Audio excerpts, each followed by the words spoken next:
Hey yo les gens, c'est IJ, on se retrouve sur une petite review d'Arc 5 épisode 139, ouais. Et avant de commencer la review, je tiens à vous informer deux petites choses. La première, c'est que je sais pas si ça va s'entendre dans la vidéo, mais je suis un peu malade en fait. J'ai été ce week-end chez Flav et tout, pour ceux qui le connaissent. Et en fait, il était malade, donc il m'a un peu refilé sa maladie. Du coup, j'ai extrêmement mal à la gorge quand je parle et je suis un peu crevé. Donc je vais essayer de faire en sorte que ça s'entende pas dans la vidéo, sauf que tenir 20 minutes à parler non-stop, je garantis pas que ce sera possible, donc j'en suis désolé au cas où. Je tiens à m'en excuser par avance. Et aussi une petite annonce pour vous informer en fait que j'aimerais que vous restiez à la fin de la vidéo parce que comment dire, à la fin de la vidéo, je vous expliquerai en fait quelque chose qui risque de changer les publications de la chaîne pour les prochaines semaines à venir. Ça va pas durer longtemps, mais il faut que je m'explique. Et donc, j'ai déjà expliqué ça sur Facebook. Mais du coup voilà, je préfère au cas où pour ceux qui n'ont pas Facebook, comme ça vous êtes au courant et on viendra pas me dire ouais pourquoi il n'y a pas de vidéo ce jour-là. Si jamais c'est le cas, au moins j'estime que vous devriez être au courant et comme ça voilà. Voilà, donc désolé de cette petite parenthèse, on remettra ça à la fin de la vidéo. Et on retourne sur Arc 5 donc. Arc 5, épisode 139, donc un épisode qui a été, mine de rien, très mal animé. Et un épisode assez inutile en soi, même si le duel entre guillemets était plutôt sympa, surtout du côté de Sawatari qui a fait des bons moves. Mais sinon l'animation de l'épisode était assez dégueulasse, faut se le dire, et c'est vrai que se taper des duels, enfin des épisodes de meublage comme ça avec Zark depuis maintenant par un mois, c'est quand même assez lourd. Et normalement la semaine prochaine sera sans doute le dernier, et ça risque d'être en plus le meilleur. Donc on verra ça quand on parlera de la preview. En attendant voilà. Donc on rentre directement dans l'épisode. Donc en fait Zark qui à la fin du dernier épisode avait détruit Jack et ses deux dragons peut activer son effet de monstre, encore un effet de Zark, hein, incroyable, il en a 10 000 lui aussi, et en fait son effet lui permet de réinvoquer, vu qu'il a détruit en fait, vu qu'il a détruit un monstre au combat, il peut invoquer deux monstres dragons serviteurs du roi suprême depuis son extra deck, donc il va pas réinvoquer, enfin il me semble que les dragons serviteurs du roi suprême, il n'y a pas, je sais plus en fait si. Parce qu'en fait, sur le coup, je me suis demandé pourquoi est-ce qu'il ne ramenait pas le Clearwing et le Dark Rebellion. Bah non, bah, je suis con, ils sont dans son cimetière. Bah oui, bah oui, c'est pour ça en fait. Bah non, parce que le Dark Rebellion était retourné dans son extra deck. Et le Clearwing, par contre, non, le Clearwing est bien détruit, mais je sais pas pourquoi il l'a pas. Peut-être qu'il peut pas, je sais pas. Enfin bref. En tout cas, il a ramené ces deux espèces de dragons là de niveau 4 qu'il se sert pour faire des invocations matérielles, enfin qui sert de matériaux pour faire des invocations du clearwing, etc. Et sur le coup, oui, je me demande pourquoi il a pas invoqué au moins le Dark Rebellion et tout, mais bon, pourquoi pas. Peut-être que c'est le nom et que j'ai pas fait gaffe. Peut-être que, je sais pas, vous me direz dans les commentaires si jamais c'est le cas. Désolé pour ça. Et donc il pose également 3 cartes avant de finir son tour. Donc du coup Zark qui se retrouve avec ses deux autres monstres et qui comme par hasard pose 3 cartes, enfin 3 c'est beaucoup il faut se le dire.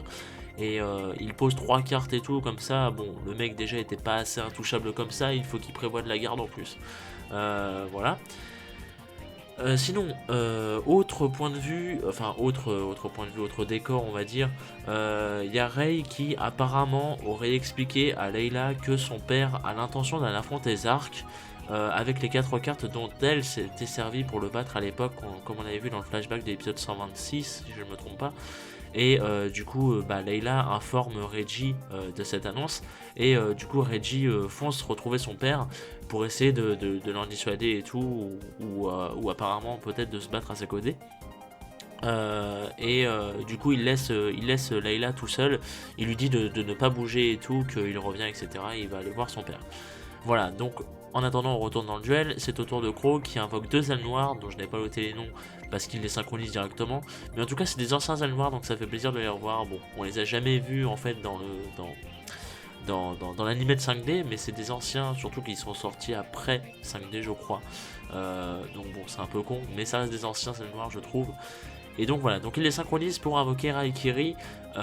Et donc Zark active l'effet du Clearwing du coup pour l'invoquer, vu que comment un monstre synchro est apparu, bah, il peut activer son effet pour invoquer le Clearwing en se débarrassant de ces 2 dragons matériaux là. Et du coup il active son effet quand il est invoqué pour détruire un monstre sur le terrain, tout ça. Et donc il détruit Raikiri. Sauf que Crow active alors une carte magique rapide qui annule l'effet de Raikiri et le ressuscite. Voilà, donc un mal pour un bien quelque part. Et donc du coup il attaque Clearwing, parce que je vous rappelle que le Clearwing a beau avoir un niveau de plus, il a toujours 2500 d'attaque, tandis que Raikiri lui en a 2600, donc il reste plus fort. Mais du coup l'autre effet du Clearwing s'active et donc il annule la battle phase, enfin il annule la battle phase, non, il annule le combat entre les deux, et le monstre de Crow est automatiquement détruit. Du coup Raikiri se fait redétruire, sauf que Crow active alors une autre carte magique rapide qui annule les dommages et qui en plus lui permet d'invoquer spécialement un monstre depuis son extra deck dont l'attaque est égale aux dommages qu'il aurait dû recevoir en fait. Et du coup il invoque Chidori qui lui aussi a 2600 points d'attaque et qui gagne 300 pour chaque aile noire qu'il a au cimetière, donc il passe à 3500 puisqu'il en avait 3, donc ça fait 900. Et donc il arrive lui à détruire le Clearwing, puisque le Clearwing a déjà activé son effet, et donc finalement il arrive enfin à détruire le Clearwing. Sauf que du coup, vu qu'il a 1000 points de plus, Zark est censé regagner des points grâce à ses pendulums. Mais encore une fois, Crow a joué les counter team, parce qu'en fait il peut bannir une de ses cartes magiques depuis son cimetière pour activer son effet en fait à la carte magique, hein, on est d'accord. Et en fait ça annule l'effet de toutes les cartes magiques sur le terrain adverse. Et du coup, vu que les pendulums sont considérés également comme des cartes magiques, et oui, ça fait longtemps qu'on n'a pas rappelé ça dans Arc 5, mais Crow est là pour ça, et du coup, Zark, ses effets des pendulums sont annulés, donc il prend des dommages, et donc il passe à 6000 points de vie en ayant perdu 1000, et donc il repasse, oui, comme je vous le disais, à 6000 points de vie. Et d'ailleurs, petit aparté que je n'ai pas noté, c'est que le retour de Crow n'a pas du tout été expliqué. C'est génial, merci les scénaristes. Du coup, je pense que l'explication d'Aster à la fin de l'épisode dernier, en disant que Léo avait dit que quand l'univers, enfin pas quand l'univers, mais quand les 4 dimensions auront fusionné, eh bien les gens encartés réapparaîtront, et vous allez voir que à la suite de l'épisode, c'est apparemment ce qui va se passer pour tout le monde, parce que Crow n'est pas le seul, mais c'est pour moi c'est con dans le sens où c'est logique, enfin non, c'est pas très logique, enfin ça dépend de quel point de vue on se place. Mais là pour le coup ça me paraît pas logique, parce que les dimensions n'ont pas encore totalement fusionné. Et moi je me disais que c'est quand pas pendant que les dimensions fusionnent. Tu ressuscites pas pendant, tu ressuscites après, c'est normal, mais pas pendant. Et c'est pour ça que je trouve ça un peu malgache, parce que je me dis que c'est pas totalement legit. Et dans le sens où quand les 4 mondes seront ressuscités, seront fusionnés plutôt, tout le monde va ressusciter, pardon, je m'embrouille dans les mots. Et ça, je trouve ça plutôt logique, et je trouve ça normal et tout. Enfin, pour moi, c'est compréhensible. C'est pas question de logique ou quoi, c'est d'accord, très bien. Sauf que là, ils sont pas encore totalement fusionnés les dimensions, donc pour moi, ça perd de la crédibilité en fait. Donc voilà, vous me direz ce que vous en pensez, mais du coup, voilà. Donc Crow n'a pas eu vraiment d'explication quant à un éventuel retour, il est juste là, c'est tout. Voilà, c'est tout. Donc c'est assez décevant, mais bon, faut croire que l'explication c'est juste simplement ça. Donc voilà. Bref, Zark du coup, en ayant perdu des points de vie, il active alors un piège continu qui force Chidori à attaquer à nouveau en fait, et du coup il ne reste plus que lui, à savoir le dragon roi Zark, et qui a 4000 d'attaque, hein, donc en fait c'est un suicide, c'est totalement un suicide, c'est à dire que Chidori attaque, Crow perd donc 500 points de vie, et du coup ça active l'effet de Zark qui, vu qu'il a détruit encore une fois un monstre au combat, et peut ramener les 2 dragons matériaux encore une fois, et du coup voilà. Sauf que lorsque Chidori est détruit, Crow peut ramener Raikiri lui aussi, et vu qu'il est invoqué spécialement, il peut détruire une carte pour chaque aile noire qu'il contrôle. Et du coup, il veut détruire sa carte piège, mais celle-ci possède un autre effet en fait qui protège la destruction d'une carte roi suprême, et comme par hasard dans son nom il y avait roi suprême. Donc la carte en fait qui est ultra cancer, parce que elle dit non, j'ai pas envie d'être détruite, donc je ne suis pas détruite une fois par tour. Voilà. C'est un peu con, enfin c'est un peu con, c'est un peu chiant. Mais voilà, parce que si même les cartes pièges tu peux pas les détruire, bon il y a un moment où il faut arrêter d'abuser quand même. Et on se demande comment Reggie va faire. Bon, du coup c'est au tour de Sawatari, et là on va voir que Sawatari va très bien jouer pour le coup. Sawatari donc qui place 2 échelles de pendulum 1 à 8, et donc invoque 3 monstres en fait, et du coup à ce moment, vu que Sawatari est invoqué par pendulum, Zark fait de même, du coup on s'en doute, pour du coup sacrifier ces 2 dragons et invoquer la version alternée du Odize. Voilà. Donc la version alternée du Odize qui est quand même comme, j'ai envie de dire comme c'est comme comment dire, comme le Dark Rebellion et le Clearwing, qui est quand même beaucoup plus fort que le Odize de base, surtout que on va pas mentir, le Odize de base il a un effet un peu ridicule, il a un effet sympa mais pas ouf, et là il a un effet vraiment broken, enfin pas broken, on va pas aller jusqu'à là, mais il a vraiment un effet qui peut être très très très utile dans toute situation, et pas juste avec le Odize. Du coup on verra ça plus tard. Grâce à un de ces monstres, Sawatari peut ajouter une carte magique continue à sa main, mais du coup l'effet de Zark, comme on l'avait vu la semaine dernière, l'empêche d'ajouter des cartes à sa main autre que par sa phase de pioche, et donc elle est automatiquement détruite, ce qui pousse Sawatari en fait à le provoquer une petite taunt. Il y a une petite taunt pardon à ce moment là. Sawatari en fait le provoque en lui disant qu'il doit du coup avoir très peur pour avoir directement essayé de détruire sa carte qu'il a ajoutée à sa main et tout, et du coup Zark s'énerve sur lui et Crow en lui disant que non il a pas peur, etc., que ce sont que des merdes et tout. Enfin, du coup il cherche un petit peu à le provoquer, tout ça et tout. Et Sawatari du coup active une carte magique qui lui permet en fait de sacrifier un monstre sur son terrain pour ramener sa carte magique qui s'est fait détruire par l'effet de Zark sur le terrain et pas directement dans sa main. Du coup en plus il peut l'activer juste après, ce qui lui permet du coup de détruire une carte sur le terrain pour chaque monstre qu'il possède, et ça c'est bien, ça c'est très bien. Du coup il veut détruire le dragon roi Zark et le Odize, mais du coup Zark a encore sa carte piège qui le protège. Et sur le coup Sawatari explique alors que vu qu'il possède un monstre supérieur au niveau 7, l'effet de sa carte ne peut pas être annulé. Du coup tout le monde pense qu'il va alors réussir à l'impensable, à savoir battre Zark, enfin battre le dragon de Zark, sauf que à cause du Odize, les cartes en pendulum ne peuvent pas être détruites une fois par tour. Du coup déjà ça c'est plutôt fort, mais c'est pas tout.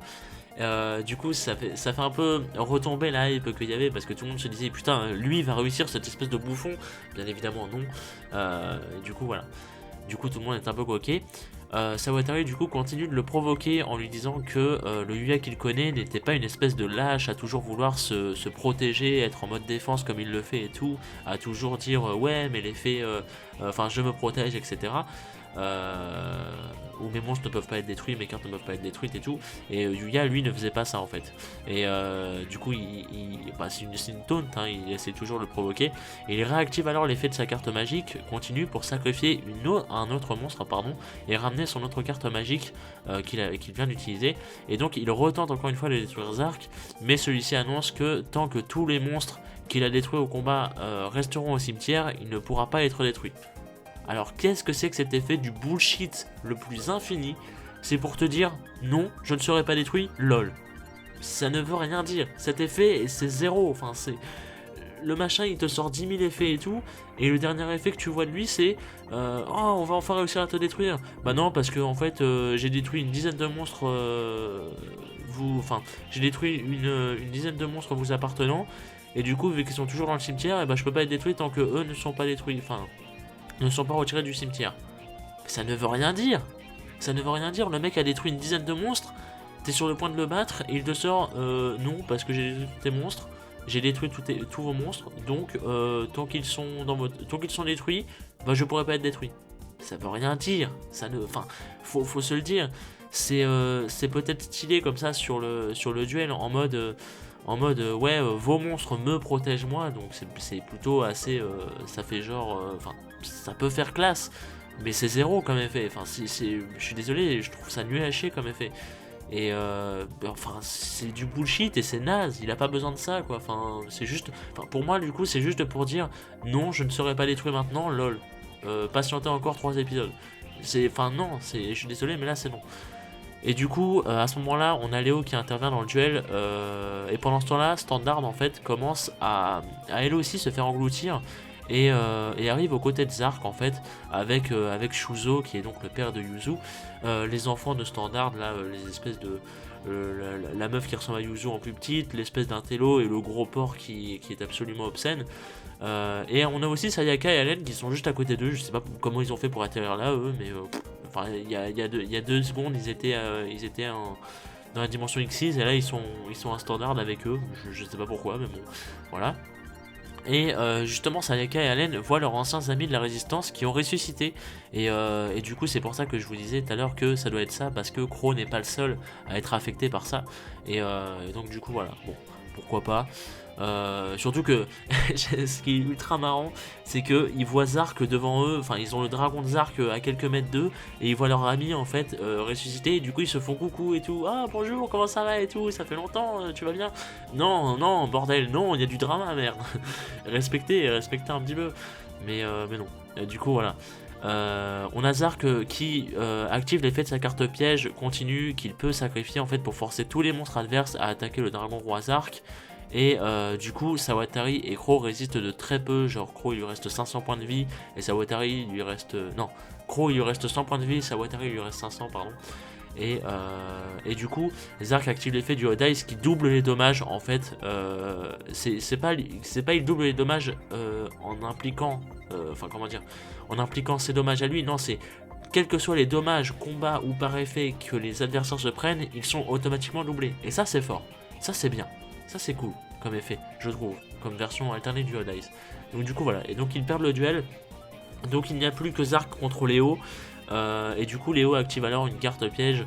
Ah non c'est pas une carte piège que je raconte pourquoi, mais j'ai même pas marqué piège, je suis vraiment con. Excusez-moi. Léo active du coup une carte voilà qui lui fait perdre la moitié de ses points de vie en fait. Donc du coup il passe à 1000 pour envoyer son monstre fusion le plus fort au cimetière. Ok, pourquoi pas, personne ne comprend en fait, surtout que ça alimente en fait son espèce de protection à Zark hein, qui fait que tant que... Bah non, parce qu'il l'a pas détruit, c'est que les monstres qu'il a détruits au combat, excusez-moi. Et du coup, Reggie en fait à ce moment-là se joint lui aussi au duel aux côtés de son père pour affronter Zark. Et Léo dit en fait que maintenant qu'il y a 3 monstres fusion dans les cimetières, enfin il y a 3 monstres en fusion réunis dans le cimetière global on va dire, et les conditions sont donc réunies.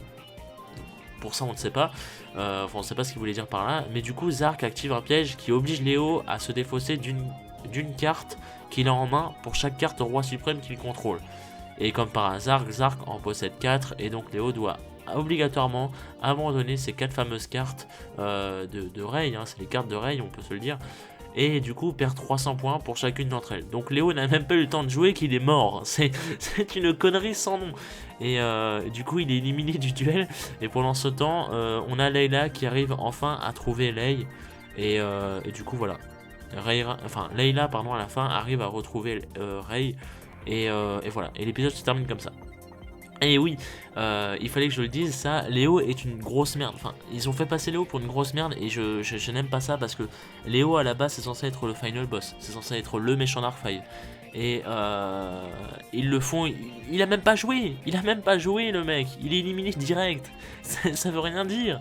Ils l'ont fait, enfin, même Sawatari a joué plus longtemps, je sais pas, enfin, d'habitude, et il y en a beaucoup qui me le disent dans les commentaires, d'habitude tous les duels se font en un tour. C'est-à-dire que Crow, Sawatari, Kaito, Aster, etc. Tout le monde a eu au moins un tour. Lui, il a même pas eu le temps de finir son tour. C'est une grosse misquine, ça veut rien dire, c'est une victime ce mec. Et c'est dégueulasse parce qu'à la base, c'est censé être lui le méchant ultime, tu vois. Enfin, de base, dans le sens où c'est lui qui a fait le scénario et tout. Enfin, et ils l'ont tellement pas respecté que je trouve ça dégueulasse. Donc voilà. C'était ma petite parenthèse de fin d'épisode. Voilà.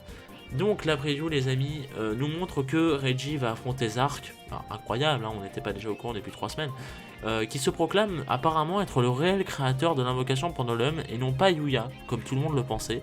ce qui ça était un petit peu prévisible aussi quand on y pense, même si personne n'y a pensé. Voilà, même moi. Et donc Reggie en fait, alors ça c'est une pure déduction, hein, c'est pas dit ni rien, mais je trouve moi en fait au vu de la tête des autres duellistes que apparemment Reggie se débrouille très bien face à Zark, apparemment. Peut-être même qu'il le domine, parce que Zark semble assez énervé et tout, il semble assez tendu dans la preview, donc on verra ça. Bon, c'est Reggie, hein, c'est un petit peu le dueliste le plus fort de tous, on peut se le dire, mais, mais du coup on verra ça et j'ai hâte de voir. Et aussi une autre petite chose, Yuya semble apparemment se réveiller au fond de Zark, un peu comme... Enfin, en tout cas, on voit... Je sais pas s'il semble se réveiller, mais on voit Yuya qui est dans Zark, en fait. Qui est dans l'esprit de Zark, si on peut dire. Un peu comme Luli dans l'épisode 119 quand elle affrontait Shun, en fait. Et surtout, un peu une grosse référence à Jaden quand il était en ultime souverain et qu'on voyait Jaden avec... dans son esprit avec plein de miroirs tout autour de lui et qui s'en battait les couilles de voir ses amis crever. Bon, on peut se le dire ça comme ça, voilà. Donc du coup merci à vous les amis d'avoir regardé la review. Maintenant je vais passer directement à la petite annonce que je vous avais dit en début d'épisode. Alors il y a deux choses. Déjà, pourquoi il n'y a pas eu d'épisode ce samedi? Enfin, pourquoi il n'y a pas eu d'épisode? Pourquoi il n'y a pas eu de review ou de vidéo ce samedi? Tout simplement car de base j'étais censé faire samedi dernier et le samedi qui vient, 2 vidéos top de mes endings et openings favoris de Pokémon. Pourquoi cette semaine? Tout simplement parce que c'était il y a un an que j'ai sorti mes tops de Yu-Gi-Oh! Donc j'avais en fait envie de sortir le top de Poké, et en les ayant retardés, etc., parce qu'ils étaient très durs à trouver les clips, je me suis dit bon, autant qu'on y est, autant les faire un an après, c'est pas grave.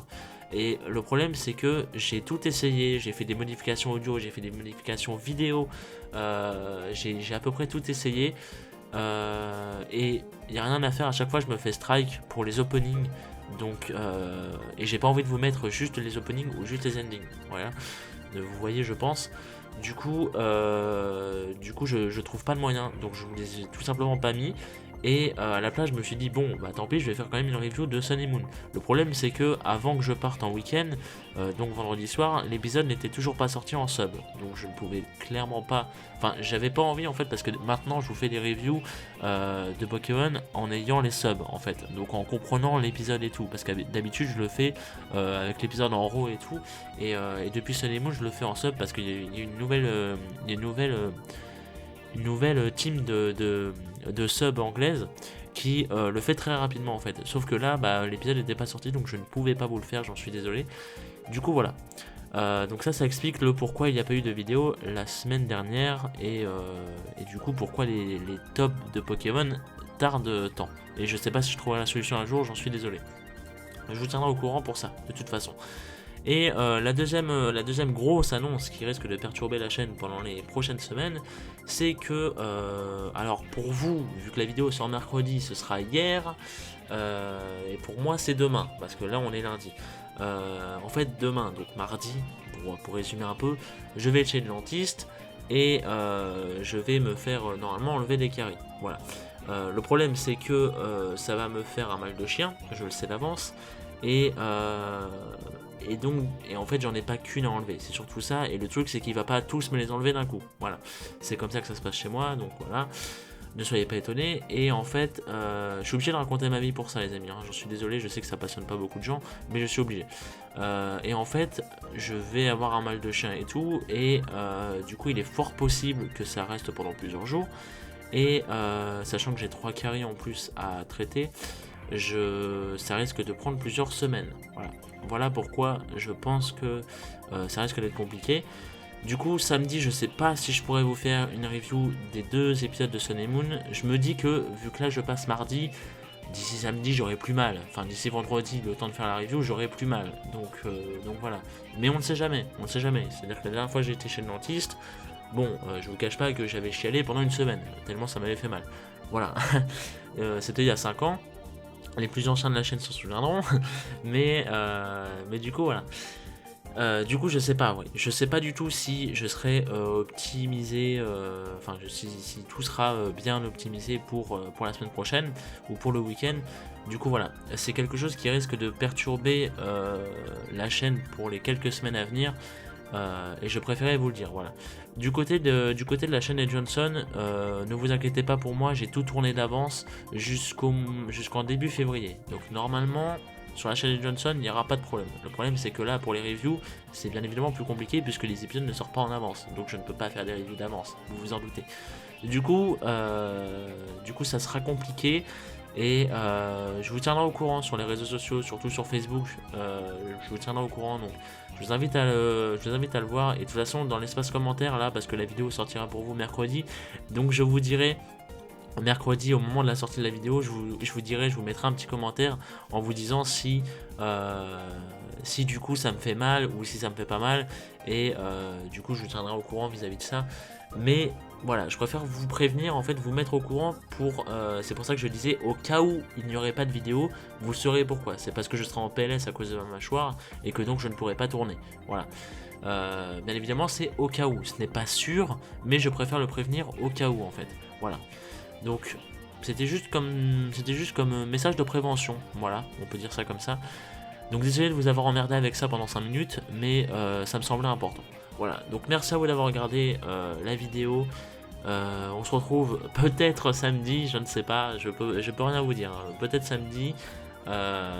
Et puis sinon, je pense mercredi prochain, parce que je me dis que bon, en une semaine, la douleur va peut-être s'évanouir quand même, faut pas déconner. Donc voilà. Donc normalement, je vous retrouve mercredi prochain, peut-être samedi également, on sait pas, je vous tiendrai au courant. Si vous voyez une vidéo, voilà, si vous voyez pas de vidéo, voilà, vous le saurez.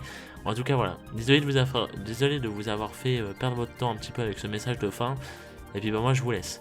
Merci à vous, il va me falloir du courage, pour ça je ne vous le cache pas, mais bon, ce sera trop tard de toute façon, puisque au moment de la vidéo, le dentiste sera passé, mais du coup voilà, un vrai traumatisme, hein, je vous le dis. Mais voilà, merci à vous, bah écoutez, profitez bien et prenez soin de vos dents, vraiment, je vous souhaite de ne pas subir ce que je vais subir ou ce que je subis en ce moment, ça fait très mal, c'est très chiant, voilà. Merci à vous, soignez-vous, et puis bah des bisous.